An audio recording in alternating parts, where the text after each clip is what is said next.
এখানে একটা লোক তার বলটাকে ফুদায় এবং ব্যাট দিয়ে সেটিকে মারে। বলটি 7 সমুদ্র 13 নদী পার হয়ে একটা গাড়ির কাছে গিয়ে লাগে। মহিলা এটা দেখে বলটাকে হাতে নেয়। তারপর বলটি ভিতরে দেখে একটা পেনড্রাইভটিকে সে তার বক্সের ভিতর লাগায় এবং যেতে থাকে। তখন তার ছেলে তাকে বাধা দেয় এবং বলে এই ব্যাগটা আমার। তারপর ব্যাগটাকে গাড়ির ভিতরে বন্ধ করে রাখে এবং একটা তালা ঝুলিয়ে দেয়। কিন্তু মহিলা ছিল অনেক বুদ্ধিমান। সে তার ছেলের কম্পিউটারটিকে আছাড় মারে এবং ভেঙে ফেলে। ভিতর থেকে একটা চুম্বক বের করে, জাদুশক্তি কাজে লাগিয়ে একটা চুম্বককে অনেকগুলো চুম্বকে রূপান্তর করে এবং তালাটা খুলে ফেলে।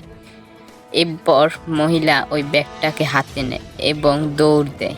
তখনই তার ছেলে চলে আসে, দেখে ব্যাগটা তার মা নিয়ে পালিয়ে গেছে। তারপর ছেলেটিও তার মায়ের পিছনে দৌড় দেয়।